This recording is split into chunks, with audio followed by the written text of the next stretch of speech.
আপনি দেখছেন news now, আমরা জানি কোনটা খবর। বুধবার সকাল 6:30 বীরচন্দ্র স্ট্রিট লাইব্রেরির সামনে থেকে শুরু হয় অনুষ্ঠানের শুভ সূচনা করে শিল্প ও বাণিজ্য দপ্তরের মন্ত্রী শান্তনা চাকমা।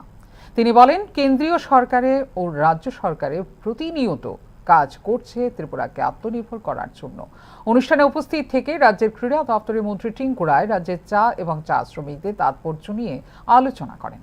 অনুষ্ঠানে অন্যান্যদের মধ্যে উপস্থিত ছিলেন আগরতলা পুর নিগমের মেয়র দীপক মজুমদার, ত্রিপুরা চা উন্নয়ন নিগমের চেয়ারম্যান সমীর রঞ্জন ঘোষ সহ অন্যান্য ব্যক্তিত্বরা।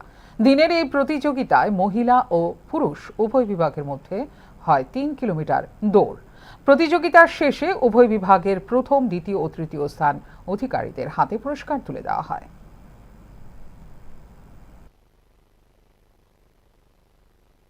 চা উৎপাদন হয়, আমাদের রাজ্যেও ভালো চা আমরা উৎপাদন করি, এই কথাটা এখানে যারা সামনে শুনছেন তার মধ্যে অধিক সংখ্যক লোকে জানতেন না।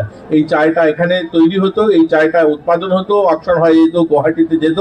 আমাদের রাজ্যের মানুষ চায়েরও একটা ব্র্যান্ড আছে সেটা জানতো না। আজ আমাদের রাজ্যে প্রত্যেকটা রেশন শপে চা সাপ্লাই করছেন আমাদের টি কর্পোরেশন। প্রত্যেকটা চা আমাদের রেশন শপে গেলেও চা পাওয়া যায়। এই যে প্রচার, শুধু এখানে বিক্রি করার বাণিজ্যিক দিক নয়, প্রত্যেকটা যুব সমাজের কাছে, নতুন প্রজন্মের কাছে যে আমাদের রাজ্যের একটা প্রাচীন শিল্প এখানে আছে, যেটাকে আমরা এগিয়ে নিয়ে যেতে পারি, তার প্রতি আগ্রহ বাড়ানো, এই ইনিশিয়েটিভ গুলো আমাদের কিন্তু এই আমাদের দপ্তর, টি কর্পোরেশন বা আমাদের টি বোর্ড এগুলো কাজগুলো করছে আজকের দিনে আমরা বলতে পারি।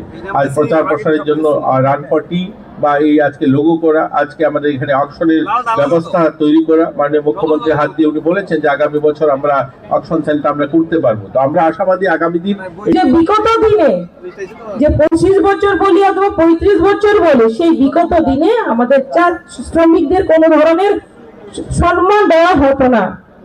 একটা নির্দিষ্ট লিমিটে তাদেরকে যে তাদের পারিশ্রমিক দেওয়া হতো। তো সেই তখনকার সময়ে ছিল মাত্র 105 টাকা ছিল। আজকে বর্তমানে যদি আমরা লক্ষ্য করি, তাহলে আমাদের সরকার আসার পরে আমরা 204 টাকা করেছি। সেটা কিন্তু একমাত্র বর্তমান সরকারের প্রচেষ্টায় এবং আমাদের যে সকলের আমাদের প্রচেষ্টায়, আমাদের সরকারের একটাই যে মূল মন্ত্র সবকা সাথ সবকা বিকাশ, সবকা প্রয়াস সবকা বিশ্বাস, সেই মানসিকতাকে সামনে রেখে আমাদের সরকার সেই উদ্যোগ নিয়েছে। পাশাপাশি